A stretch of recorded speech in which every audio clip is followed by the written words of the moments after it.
Não é todo dia que um homem simples descobre, sem querer, o que realmente pensam dele. E quando essa descoberta acontece enquanto ele está construindo a casa da família que o contratou, tudo muda de lugar. João, pedreiro de mãos calejadas e olhar sempre sereno, estava acostumado a ouvir de tudo nas obras: reclamações, pedidos apressados, até conselhos não pedidos. Mas jamais imaginou que naquela casa enorme, cercada por vidros, mármore e jardins impecáveis, ele fosse ouvir algo que atravessaria sua dignidade como um golpe seco. Uma frase curta, dita rindo, que revelaria a verdade escondida por trás da simpatia da família rica. Naquela manhã, o sol mal tinha passado por cima das telhas, quando João percebeu que a porta da sala não tinha fechado completamente. Ele estava no alto do andaime, ajustando a massa quando ouviu as vozes lá dentro. Primeiro pensou que fosse conversa comum.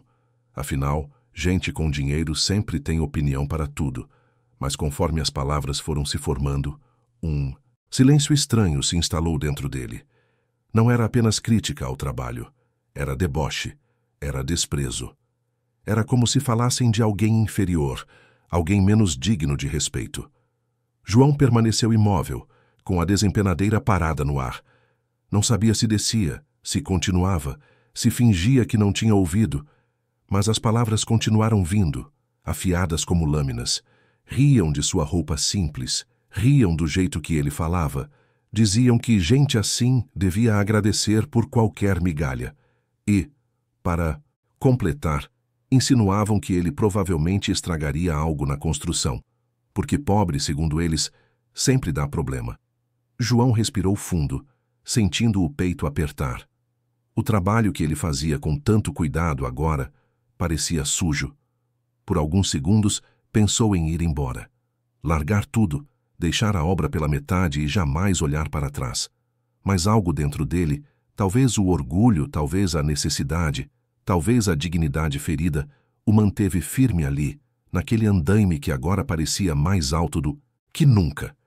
Enquanto continuava passando massa na parede, percebeu que aquela obra não seria apenas mais um serviço, seria um divisor, uma história que mudaria tudo, inclusive o próprio João. E o que ele faria com a verdade que ouviu? Guardaria para si? Enfrentaria a família? Ou descobriria algo ainda mais profundo, algo que estava escondido atrás daqueles muros imponentes? A resposta começaria a surgir nos dias seguintes, quando a máscara daquela família aparentemente perfeita começasse a cair. João sempre acreditou que o trabalho bem feito fala pela gente. Não era homem de grandes discursos, nem de se queixar da vida. Crescera entre poeira de obras, acompanhando o pai, que lhe ensinou cedo que honestidade não precisava ser anunciada, precisava ser vivida. Já tinha construído casas para dezenas de famílias, cada uma com suas manias e exigências. Mas a casa dos Monteiro, uma família de posses, conhecida na cidade por suas festas luxuosas, era diferente desde o começo. Havia algo no si, era um brilho exagerado, como se tudo ali precisasse provar valor. A relação nos primeiros dias parecia cordial. A senhora da casa sempre dizia "bom dia", mas sem olhar nos olhos.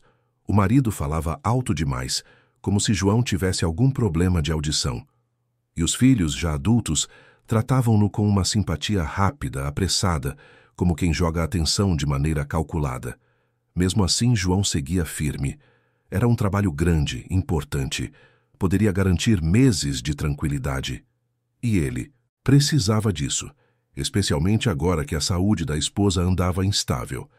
Mas conforme avançava na obra, João começou a notar detalhes que o incomodavam. Comentários sussurrados, portas fechadas quando ele se aproximava, risos abafados que cessavam repentinamente. Não era paranoia, era sensibilidade de quem conviveu a vida inteira com todo tipo de gente. Ainda assim, manteve-se focado. Carregar suspeitas sem provas nunca foi característica sua, até o dia em que ouviu, sem querer, o que jamais deveria ter ouvido. A frase que mudou tudo não foi longa, nem agressiva em tom. Foi dita como quem comenta uma piada casual, mas o veneno estava ali, escondido nas entrelinhas. E de repente, João entendeu. Aquela família não o via como profissional. Não o via como pessoa. Via-o como alguém menor, descartável, útil apenas enquanto servisse. A dor não veio da ofensa em si, mas do contraste entre o que aparentavam e o que realmente eram. A partir desse momento, cada dia na obra se tornou um teste. João passou a observar com atenção cirúrgica o comportamento da família. E quanto mais via, mais percebia que a conversa que ouvira era apenas a ponta de um iceberg maior, mais escuro. Algo estava errado naquela casa, e não tinha nada a ver com cimento, tijolo ou estrutura. Tinha a ver com segredos, com máscaras, com verdades que, cedo ou tarde, iriam emergir. Quando João voltou para a obra naquela tarde, o céu parecia tão claro que quase doía. Levantou as 2 caixas de ferramentas com o mesmo cuidado de sempre, cumprimentou o capataz e subiu o andaime. A rotina tinha um ritmo confortável. Medir, misturar, passar, conferir. Tudo era exato, até o momento em que deixou de ser, porque naquela construção, logo nos primeiros dias, as fissuras que apareciam não eram só no reboco, eram nas atitudes, nas pausas, nos olhares que nunca chegavam ao fim. Ele se lembrava de quando, ainda jovem, ganhou do pai um conselho simples e prático. Trabalha direito, João. O resto as pessoas mostram. Era uma lição de humildade e resistência. Desde então, os dedos calejados aprenderam a domar pedras e argamassa, a dar forma ao que o cliente desejava. Mas dessa vez o desafio era diferente. Não vinha do material, vinha do ambiente. Havia uma frieza ali que baterias de cimento não cobriam, algo que fazia o coração encolher sem explicar porquê. Naquele dia em que, ouvir as risadas e as palavras cortantes, decidiu não confrontar. Desceu do andaime como quem admite um corte, com o corpo inteiro doendo e a vontade de gritar presa na garganta. Preferiu seguir trabalhando, como se nada tivesse acontecido. Porque João sabia que palavra é vento, mas serviço é prova. Entretanto, a cada traço de massa que estendia, a cada tijolo alinhado, uma lembrança se infiltrava. As vozes, as risadas, a insinuada superioridade. Era um veneno lento que se alojava entre a dedicação e o pagamento. Os dias seguintes trouxeram uma nova atenção. Ele passou a ouvir com cuidado cada conversa, cada suspiro que escapava pelos corredores da casa.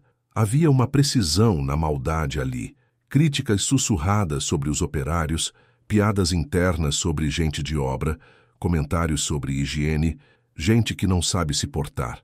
Não eram palavras destinadas a ferir, eram ferramentas de exclusão, usadas para moldar o ambiente a favor deles. João percebeu que o desprezo tinha método. Não era descuido, era escolha. E ainda assim algo mais o inquietava. A família dos Monteiro exibia um certo perfeccionismo que não era só estético. Mandavam ajeitar um rodapé e, no mesmo dia, traziam alguém para mudar o tom do tecido das cortinas. Tudo precisava alinhar-se à imagem que queriam projetar. A mãe, uma mulher de fala mansa e presença calculada, tinha um sorriso que não chegava aos olhos. O pai, dono de firmas e reuniões, usava frases curtas como quem corta um assunto pela raiz. Os filhos educados em colégios caros e viagens tinham o modismo do descaso. Menosprezavam de forma tão automática que parecia um costume.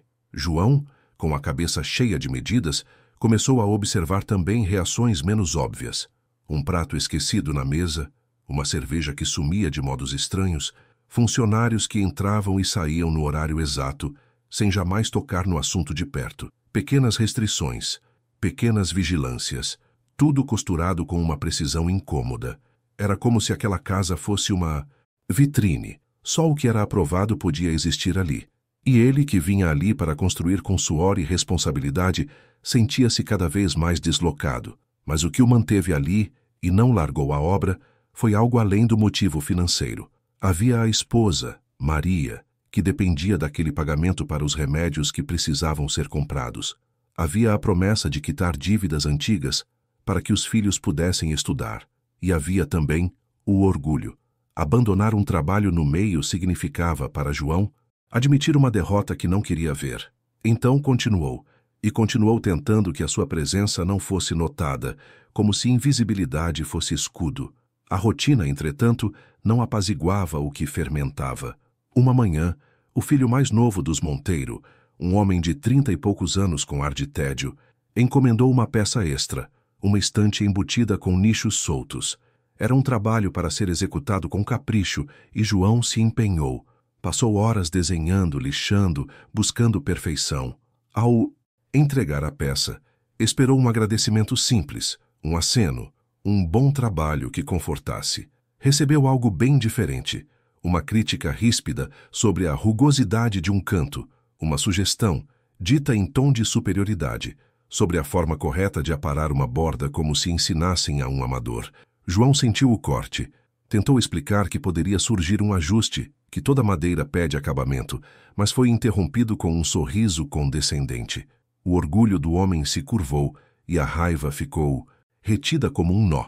Ele voltou para a oficina com as mãos tremendo e falou baixo com o velho rádio que o acompanhava. Não é só serviço. Não é só um erro no acabamento. Tem algo por trás disso. E pela primeira vez, pensou em ouvir mais profundamente. Quem eram esses Monteiro quando não havia hóspedes?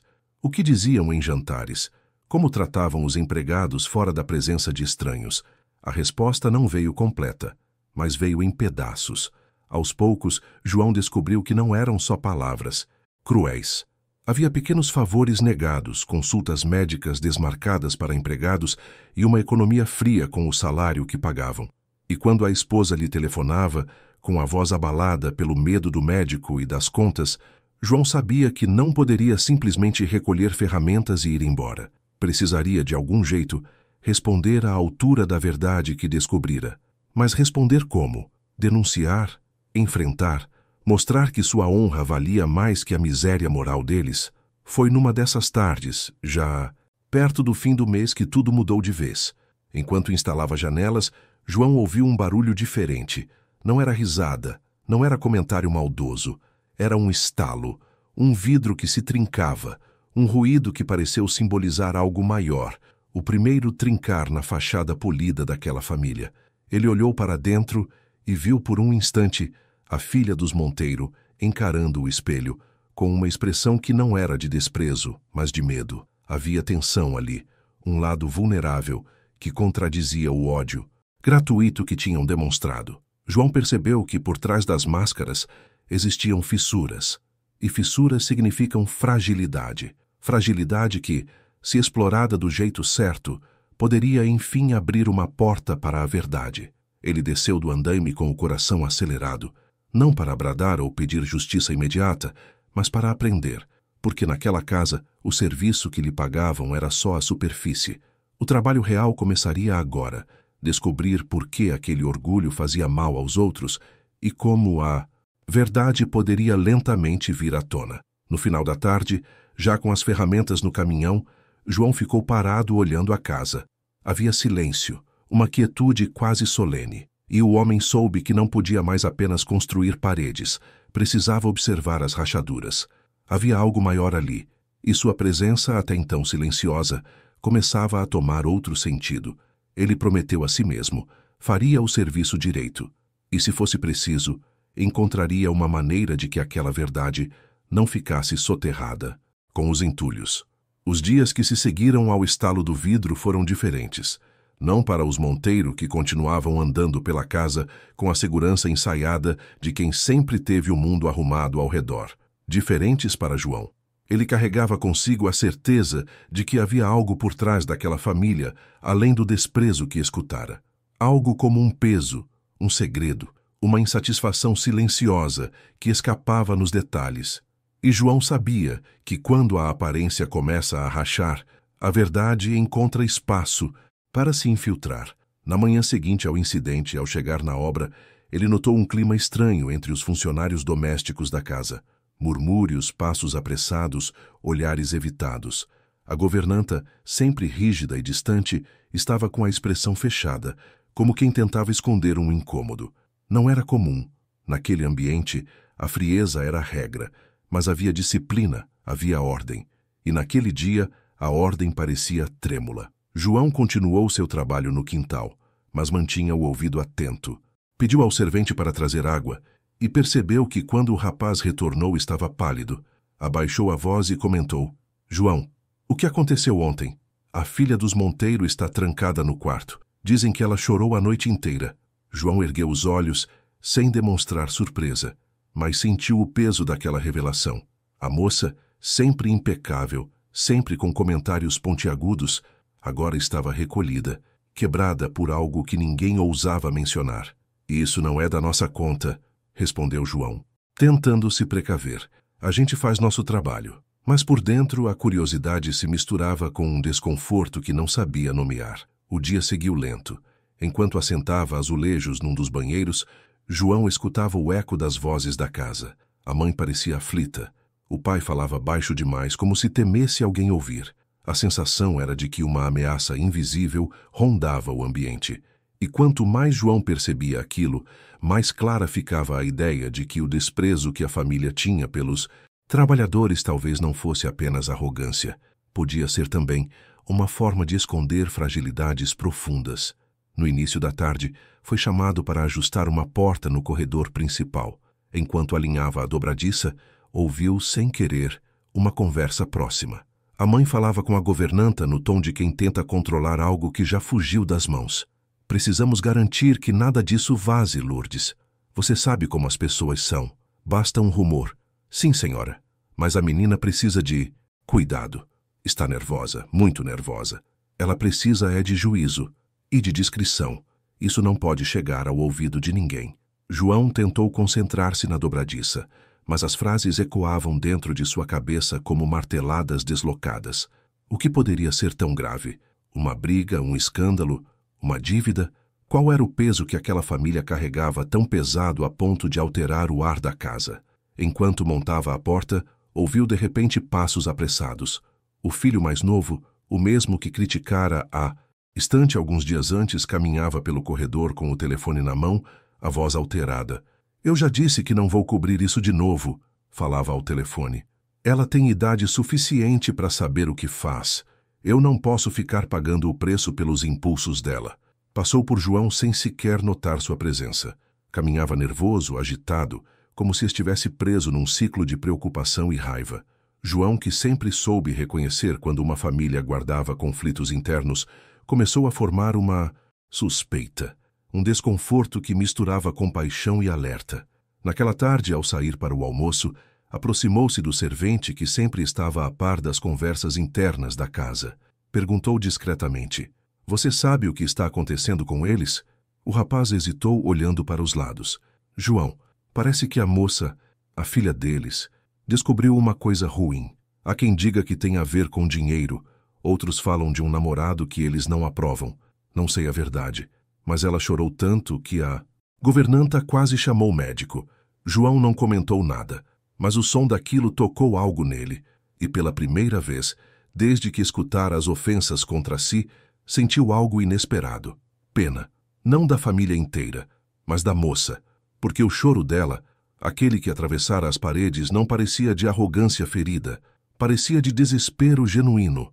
No fim do expediente, João decidiu revisar as medições da fachada. A luz do entardecer caía suave, e enquanto marcava o nível, ouviu novamente uma conversa, dessa vez mais nítida. Vinha da janela aberta do escritório do pai. Você não entende a gravidade disso, Helena. A voz do pai estava tensa, firme. Se isso se espalhar, nosso nome vai para o chão. Ela precisa de apoio, não de ameaças, respondeu a mãe, pela primeira vez com um tom que parecia humano. Apoio? E quem vai nos apoiar quando os jornais publicarem que nossa filha se envolveu com aquele sujeito? Você sabe o que ele fez. Você sabe onde isso pode nos levar. Houve um silêncio pesado. João prendeu a respiração. Não queria ouvir, mas não conseguia se afastar. A mãe, por fim, respondeu. Ela disse que ele a chantageou. Ela disse que tem provas. E se for verdade, Augusto, nós estamos correndo risco. O pai caminhou pela sala. As pisadas denunciavam o tamanho da preocupação. As provas, ele repetia, quase num sussurro. Se isso cair em mãos erradas, se esse sujeito abrir a boca, tudo o que construímos se perde. João sentiu a espinha gelar. Era como ouvir uma confissão pela metade. Algo sério estava acontecendo. Algo que nada tinha a ver com obras, com paredes, com pedreiros. Era maior. E, curiosamente, parecia envolver não apenas o futuro da família, mas também algo que poderia afetar todos ao redor. Mas o que mais mexeu com João foi uma frase dita pela mãe, quase em pranto. Eu não a reconheço, Augusto. Ela está com medo. Um medo que eu nunca vi na nossa filha. O pai respondeu, murcho, porque ela viu quem ele realmente é. E então tudo ficou em silêncio. João recolheu suas ferramentas, mas a cabeça continuava naquelas palavras. Voltou para casa pensativo, com uma sensação incômoda de que a verdade estava muito próxima, mas ainda encoberta. Maria, sua esposa, percebeu o ar carregado na hora. Que foi, João? Perguntou ela, ajeitando o lençol no sofá. Alguma coisa na obra? Ele pensou em contar sobre a conversa, mas escolheu o silêncio. É só cansaço, minha flor. Obra grande, muito detalhe. Mas Maria o conhecia. Tocou-lhe a mão e disse, cuidado para não trazer para dentro de casa os problemas que não são seus. As palavras dela ecoaram fundo. Mas João sabia que, às vezes, problemas que não são nossos acabam nos envolvendo mesmo assim, especialmente quando surgem num ambiente onde mentira e aparência são as paredes mais bem construídas. Na manhã seguinte, ao chegar cedo, notou algo novo. A porta da sala estava fechada, mas não totalmente. Aquele pequeno vão, outra vez, como se o destino insistisse em deixá-lo ouvir o que não deveria, e ouviu. Temos que decidir hoje, disse o pai com firmeza, antes que alguém descubra. Ela não pode continuar falando nisso. Ela está desesperada, pode agir por impulso. A mãe respondeu, mas afastá-la assim é cruel. Cruel é perder tudo por causa de um erro dela. João engoliu seco. Algo dentro dele começou a se remexer. Não era apenas curiosidade, era o pressentimento de que aquela verdade poderia afetá-lo mais do que imaginava. E foi nesse instante que, pela primeira vez, ele ouviu a voz da filha dos Monteiro, a mesma que nunca falava com ninguém da obra, sempre distante, baixa, trêmula. Eu só quero que acreditem em mim. A frase veio como um pedido de socorro, um pedido que João jamais esperaria ouvir naquela casa de luxo. Ele se afastou devagar para não ser notado, mas sabia, algo grave estava prestes a acontecer, e de alguma forma que ele ainda não entendia, ele estava no caminho dessa história. E então, o dia avançou, trazendo consigo o início de uma verdade que começaria a se revelar, tijolo por tijolo. Com a casa já avançada na fase final, o vai e vem de trabalhadores tornou-se rotina. Havia pressa nos prazos, sobremesas planejadas para a inauguração e um cuidado quase obsessivo com cada detalhe. João, acostumado a corrigir imperfeições que outras mãos resolvem com pressa, mantinha o ritmo, mas, por mais que se ocupasse das medidas e encaixes, não conseguia afastar a lembrança daquela voz trêmula pedindo para ser acreditada. A frase, eu só quero que acreditem em mim, ficara grudada no peito como uma dor mansa, insistente. Naquela semana, a moça, Clara, passou a circular ainda menos. Rareava as aparições nos horários de refeição. Não pisava mais no quintal quando havia trabalhadores por perto. Ocupou um dos quartos no segundo andar, e a rotina dela parecia feita de cortinas fechadas e vidros embaçados. João não a viera conhecer. Sabia o suficiente apenas para reconhecer que as pessoas feridas evitam os olhos do mundo. E foi justamente por isso que, quando encontrou um pequeno envelope entre duas tábuas do assoalho do corredor, seu coração bateu diferente. Ele estava checando o nivelamento do piso antes da instalação definitiva, um trabalho minucioso que exige paciência e atenção. Ao levantar uma tábua para ajustar o contraplacado, sentiu um papel fino escorregar e cair. Era um envelope fino, gasto, sem selo, fechado com cuidado. Não era comum encontrar correspondência perdida dentro de casa recém-construída. O próprio fato chamava a atenção. João olhou em volta, como quem procura uma testemunha, e guardou o envelope no bolso do macacão. Iria entregar à governanta? Jogá-lo fora? O impulso de homem simples e honrado foi outro. Pôs o envelope no rádio velho do caminhão e seguiu com o serviço.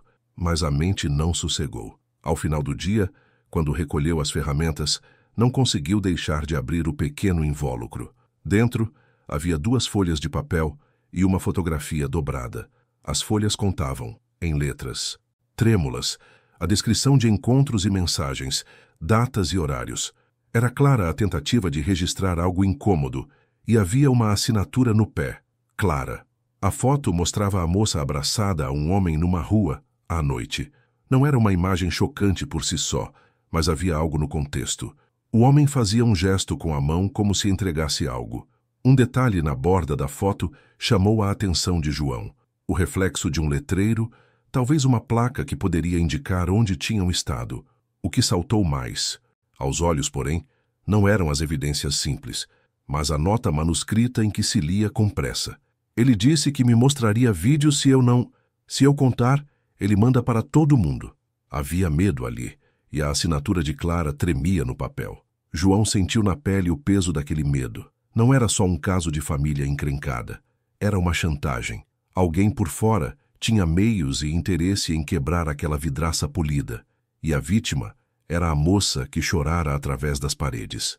Durante a noite, João fez o que fazia com as obrigações. Pesou as opções. Entregar o envelope à governanta poderia ser seguro, mas talvez aumentasse a pressão sobre Clara. Levar aos patrões seria inútil. A família já tentara calar a filha pela força do silêncio. Denunciar a uma autoridade? Não sabia se as provas eram legais nem se Clara teria coragem de acompanhar um depoimento. E havia outro risco. Se o chantagista soubesse que alguém havia lido suas cartas, poderia responder com violência. Maria, ao perceber o turbamento do marido, perguntou só uma vez com aquela calma prática de quem vive por prioridades. Encontrou algo. João segurou a respiração. Contou a ela com cuidado, mostrando a foto e as folhas. Maria, de olhos cansados, mas sempre sensíveis à dor alheia, falou baixo. Temos que ter cuidado, João. Isso pode se complicar.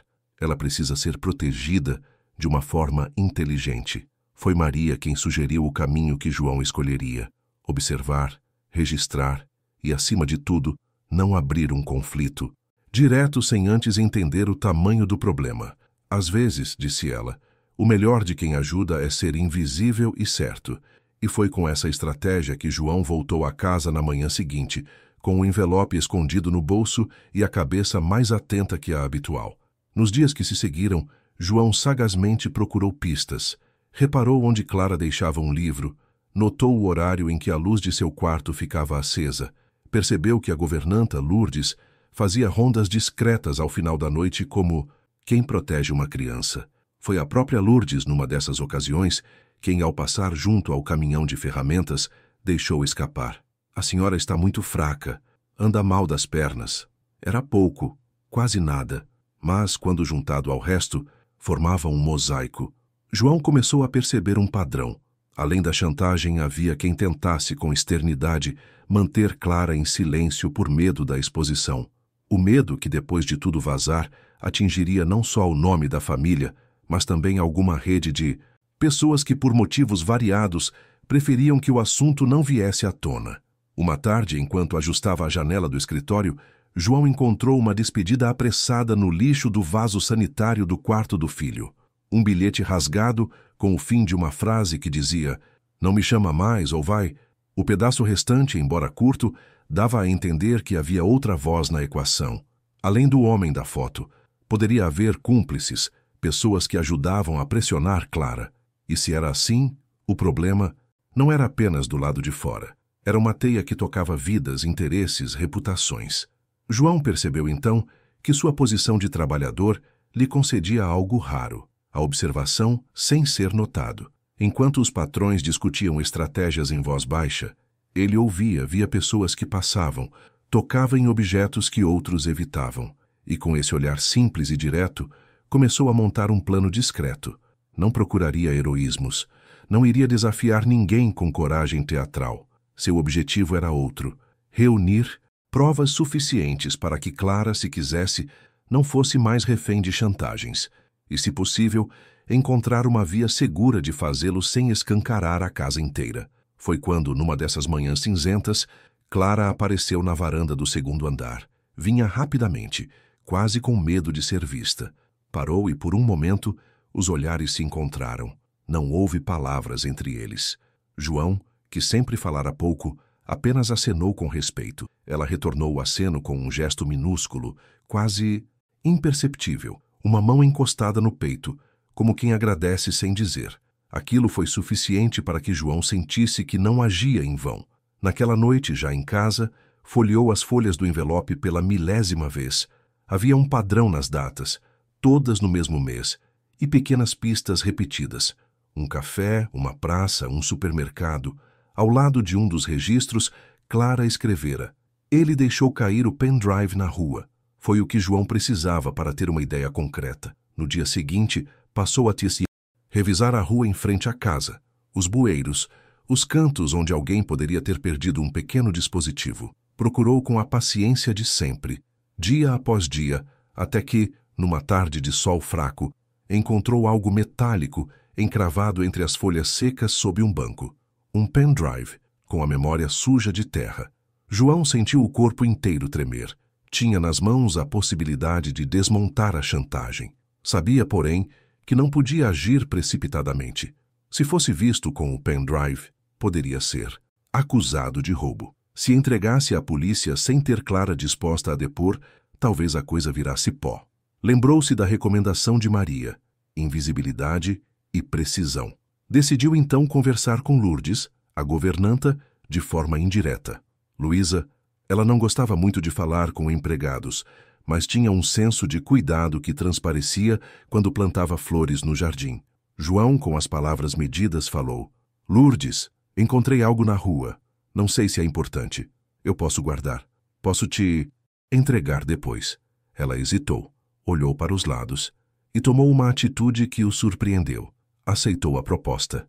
Se for dela, disse ela baixinho, temos que ouvi-la com respeito. E assim, num acordo mudo e cauteloso, o pendrive foi guardado na gaveta da governanta. Naquela noite, enquanto o bairro adormecia, João e Maria trocaram olhares silenciosos. Tinha início um jogo de paciência, no qual a integridade e a prudência seriam as únicas armas. João sabia que a qualquer deslize, não só a moça, mas toda a sua família poderia pagar um preço alto. E também sabia que por trás daquela fachada elegante, algo podre crescendo poderia acabar enterrando mais do que reputações. Mas havia outra certeza que o consumia. Quando a injustiça bate à porta dos mais frágeis, um homem simples pode, com pequenos gestos, virar o rumo da história. E João estava disposto a isso. Não por vaidade, nem por herói, mas porque não suportava a ideia de que uma vida fosse reduzida ao silêncio por medo. Na manhã seguinte, ao chegar à obra, sentiu o olhar de alguém sobre si. O filho dos Monteiro, voltando mais cedo do trabalho, encontrou-o no corredor. Parou, saiu do carro com pressa e aproximou-se. João, disse ele direto, sem a cordialidade superficial dos primeiros dias. Preciso falar com você, lá dentro. Agora. João engoliu seco. Havia um chamado direto, e não sabia se seria convite ou armadilha.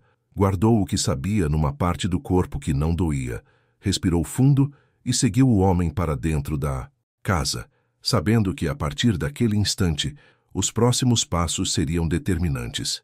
E assim terminou o dia, com uma promessa quase inaudível no ar, a promessa de que certas verdades encontrariam seu momento, mas também com um frio na espinha, porque havia quem fariam de tudo para manter as janelas fechadas. Quando o filho dos Monteiro fechou a porta atrás de si, a casa pareceu diminuir de tamanho. O corredor, com seus quadros alinhados e luzes calculadas, encolheu até caber toda a atenção naquele instante. João sentiu o cheiro forte de perfume caro e ouviu o ronco distante do ar-condicionado. O homem olhou para ele sem rodeios, sem afeto, como quem chama alguém para um ajuste de contas. Não havia testemunhas naquele espaço que agora pulsava só com o som dos passos. Sente-se, disse o homem com a voz seca. Não é nada demais, só quero conversar. João sentou-se na cadeira mais próxima, as mãos manchadas de pó, que não combinavam com o brilho da mobília. Tentou domar o tremor, que às vezes sobe sem pedir licença. O filho dos Monteiro tinha a mão no bolso, o corpo tenso e os olhos que não escondiam o peso do que vinha carregando. Vi você andando muito por aqui, começou ele, observando. Acha que isso é curioso demais para um pedreiro? João respondeu com a calma que aprendera ao longo dos anos. Só faço meu trabalho, mas ouço coisas. Às vezes é difícil não ouvir. O homem riu, um som curto e amargo. Ouvir é uma coisa, João. Ouvir demais é outra. Você não deveria se meter em assuntos que não lhe dizem respeito. As palavras eram uma tentativa de intimidação. João as sentiu chegando como pequenas pedras. Pensou no envelope, no pendrive guardado por Lourdes, na governanta que aceitara esconder a memória por um fio de confiança. Pensou na esposa Maria, preocupada com as contas. Pensou em Clara, com o rosto pálido e os olhos cheios de medo, e então falou, sem subterfúgios. Não quero me meter. Só não consigo ficar de fora quando vejo injustiça. Se ajudar, alguém for meter-se, que assim seja. O filho dos Monteiro endureceu. Por um momento parecia que iria explodir de raiva. Depois respirou fundo, como quem tenta domar um animal interno. Você tem cuidado, disse. O que você sabe pode ser perigoso. Pro nosso lado e pro lado de quem tenta manipular. Houve um silêncio. João entendeu o recado. A conversa, que começara fria, ganhou uma nuance nova. Não se tratava apenas de proteger a família. Havia algo que poderia atingir interesses bem maiores. Sensível à mudança, João percebeu ali o bordão que costumava afiar o orgulho da casa. Manter tudo limpo, longe de escândalos. Em nome desse zelo, pessoas seriam feridas, silenciadas, deslocadas. E o que você quer de mim? Perguntou João, com a voz reduzida ao essencial. Nada, respondeu o homem. Só que faça seu trabalho direito e não apareça onde não é chamado. Simples. Mas a ordem não convenceu. João sentiu que o aviso continha medo mais do que autoridade. O homem estava nervoso. Havia pressa na fala e fissuras na construção do discurso. E fissuras, para João, significavam possibilidade. Se a casa rachava por dentro, talvez a verdade encontrasse caminho para a superfície. Ao sair da sala, o filho dos Monteiro lançou um olhar que misturava ameaça e súplica, como quem não sabe a quem pedir. João deixou a casa com o peso novo nos ombros, mas também com uma certeza. Precisava proteger Clara, de modo inteligente. Não fã de coragem à toa, planejou agir com cuidado. E, para isso, buscou aliados onde menos se esperava. Lourdes aceitou conversar com ele à noite, quando todos já dormiam. Sentaram-se no jardim, entre as sombras das plantas que ela cuidava com esmero. A governanta falava com voz baixa, como quem não quer que o vento leve suas palavras. Eu tenho tentado cuidar da menina, disse Lourdes, mas eles estão com medo do que viria à tona. A família tem inimigos, João, pessoas com conexões. Não é só um escândalo de família. O pendrive? Perguntou. João direto. Ela assentiu. Tem coisas lá que não sei se devemos entregar a quem quer que seja sem pensar. Mas a moça precisa de proteção. Eu já a vi trêmula. Não é brincadeira. João disse então o que vinha pensando. Precisava que alguém técnico verificasse o conteúdo do pendrive, sem que isso viesse à superfície ainda. Havia um risco grande se entregassem à polícia sem um plano. Podiam desmanchar tudo antes de cuidar de Clara. Lourdes, que ao mesmo tempo era cautelosa e cuidadosa, sugeriu. Algo que João não esqueceria. Procurar um advogado que fosse sério e, acima de tudo, discreto. Conheço um homem, disse ela. Não é barato, mas é honesto. Já o vi ajudar uma família de amigos. Ele é do tipo que não gosta de holofotes. João sentiu que a esperança tomava forma. Havia uma via prática, embora custosa. Falou com Maria sobre a possibilidade de pagar uma consulta rápida com esse homem. Maria, sempre prática, sugeriu que primeiro ouvissem Clara, sem pressa, com delicadeza, e que tivessem certeza de que ela queria seguir adiante. Não faria sentido entregar provas se a vítima não estivesse pronta a enfrentar o processo necessário. Na manhã seguinte, Clara apareceu mais uma vez no alpendre, o rosto pálido, as mãos trêmulas. Quando se aproximou de João, falou de modo quase inaudível. Ouvi dizer que encontrou algo. Você pode guardar? Eu tenho medo de fazer besteira. Havia um pedido implícito. Confiança. João respondeu com a honestidade que sempre guiou suas mãos. Guardei sim, mas precisamos conversar com cuidado.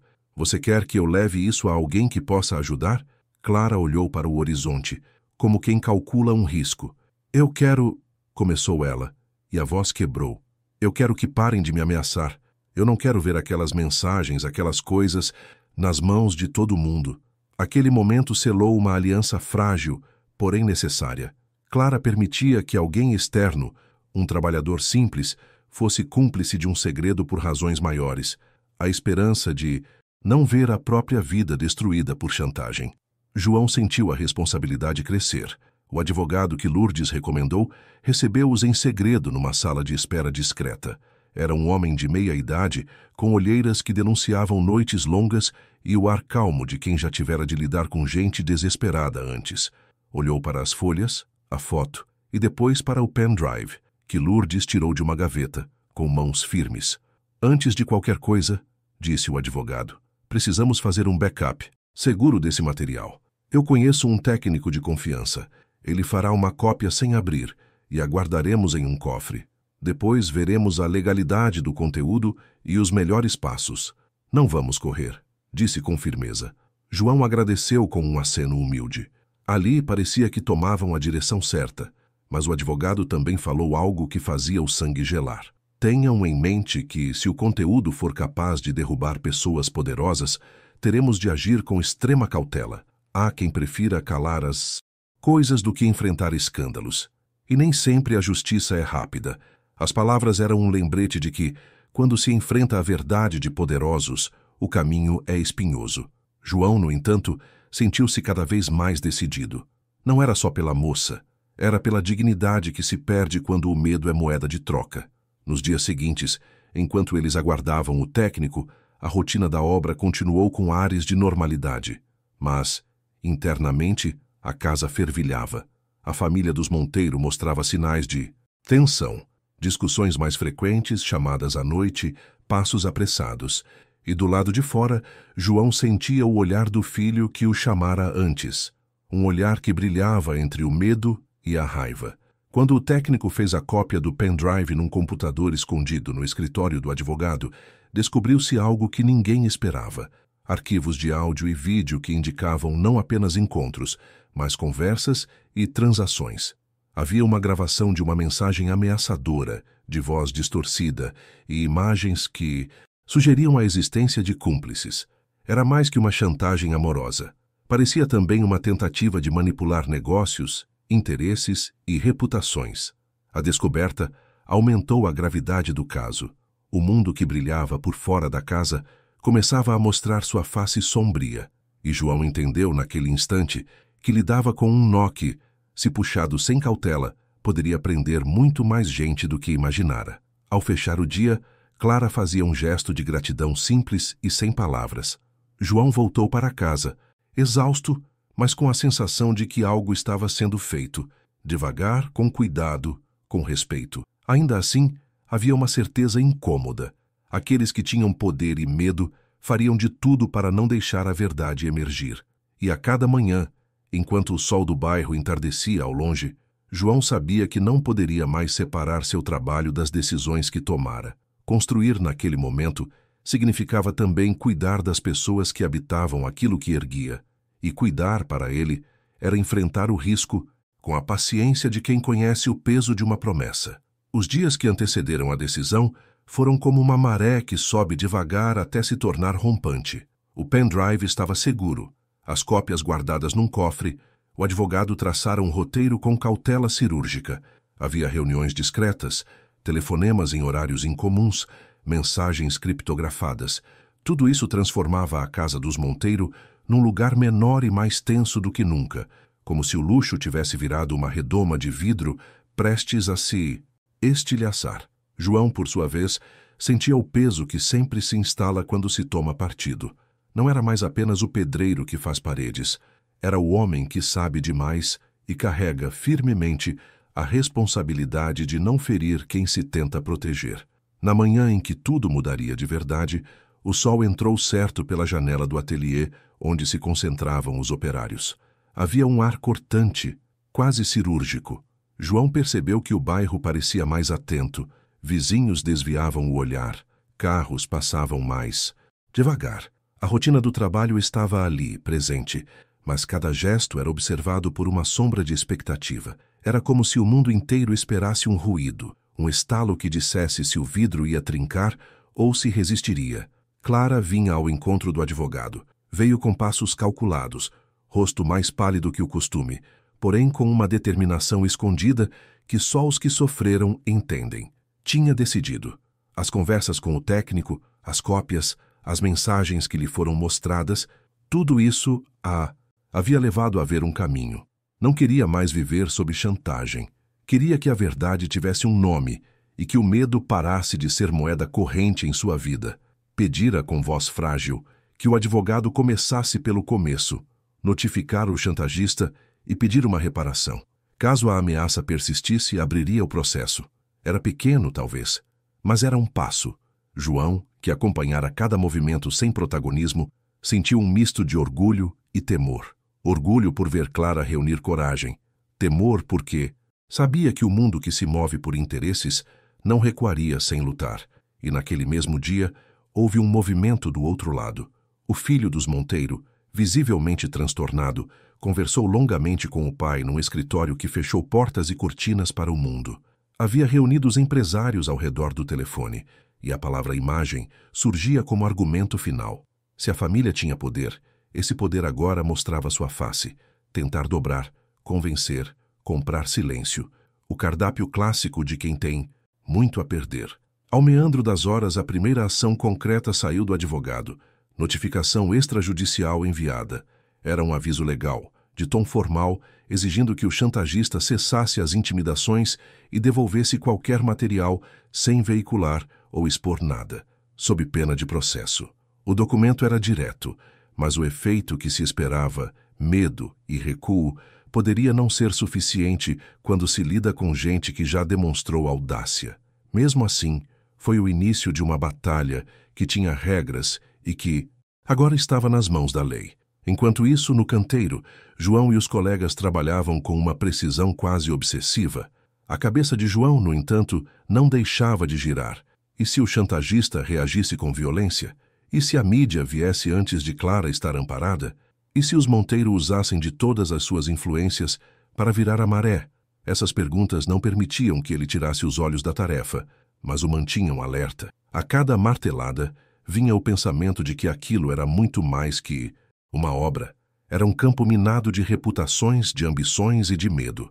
Na metade do dia, houve o primeiro movimento inesperado. Um carro preto estacionou na rua e 2 homens desceram. Tinham ar sério, passos sincronizados e olhar que varria o ambiente. O filho dos Monteiro foi até a calçada. Falaram por poucos minutos. Depois todos entraram na casa. O rumor correu. À tarde, apareceu também uma equipe pequena de um jornal local, fazendo perguntas curvas a quem ousasse responder. As coisas que antes eram sussurros começaram a ganhar cor, e João sentiu pela primeira vez o piso sob seus pés tremer de fato.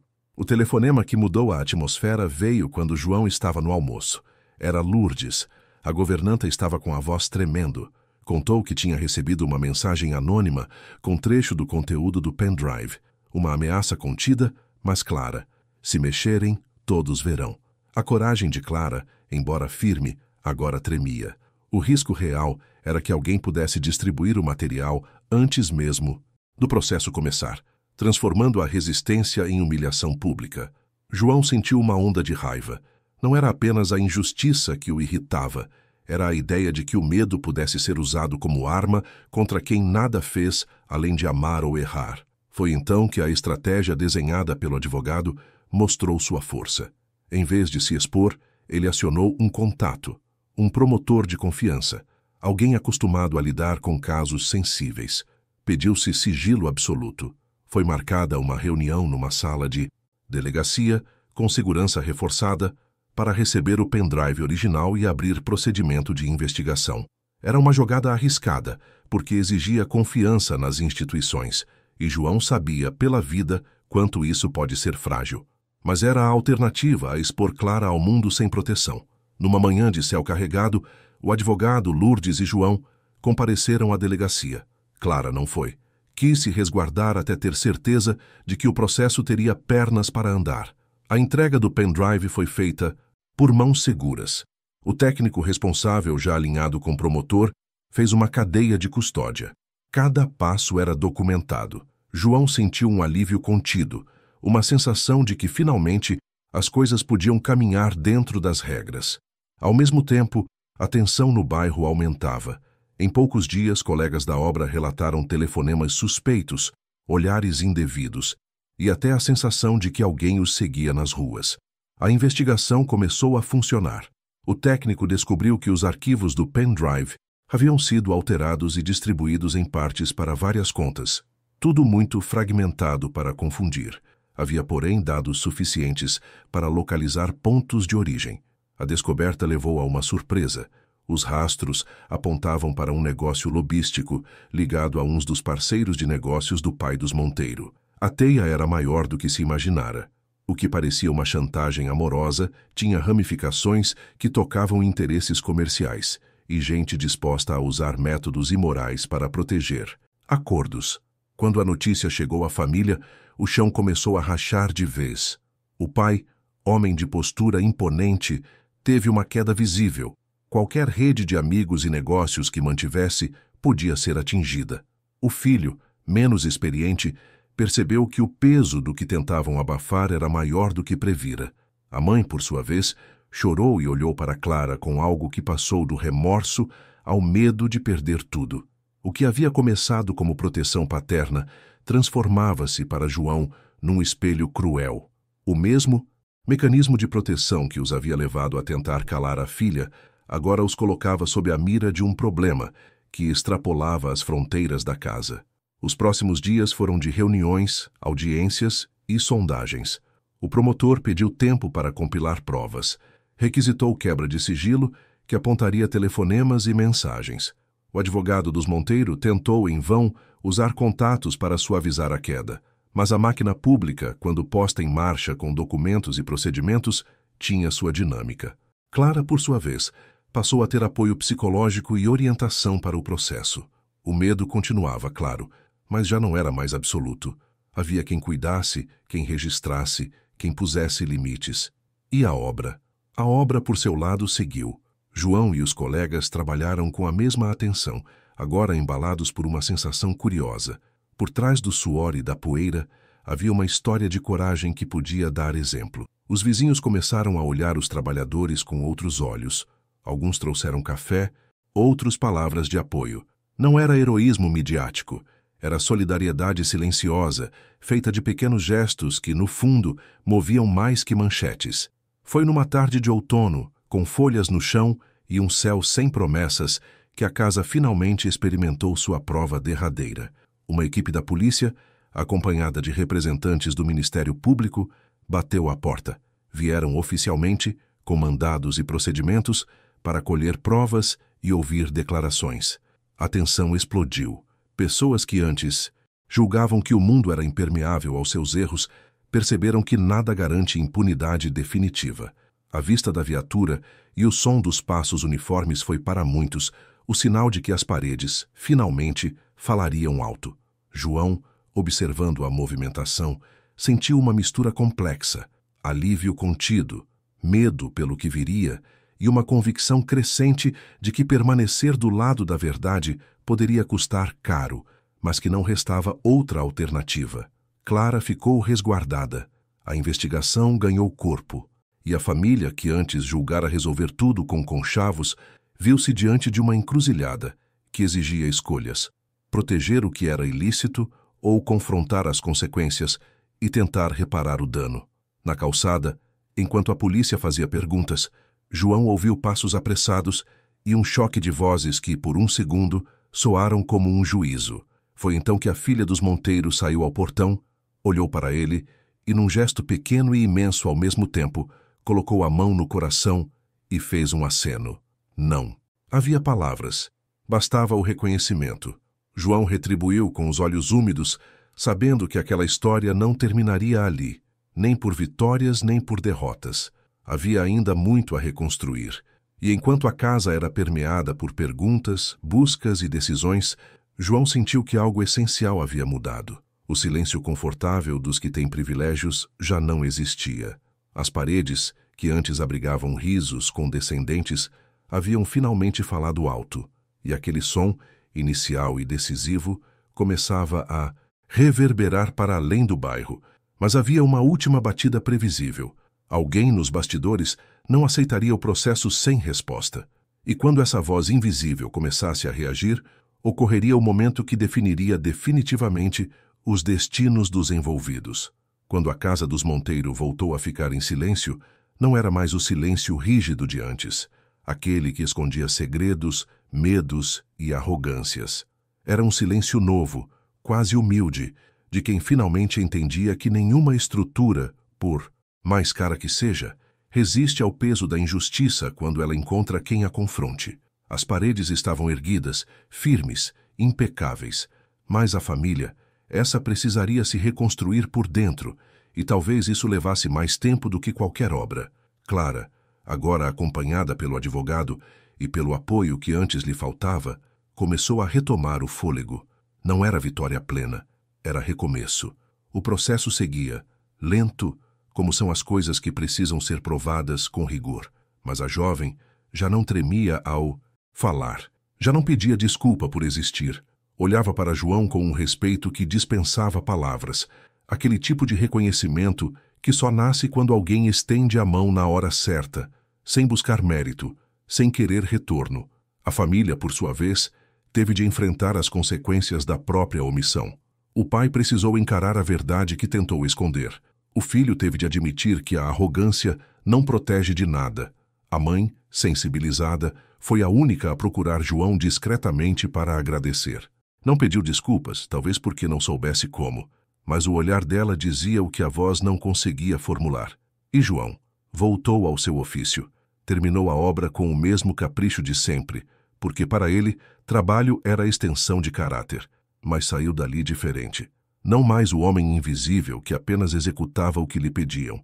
Saiu sabendo que sua dignidade tinha peso e que, às vezes, pessoas simples fazem movimentos que mudam destinos inteiros. No fim, quando entregou as chaves e caminhou para longe daquela casa, sentiu o vento bater no rosto. Era como se dissesse, você fez o que era certo. E João sorriu.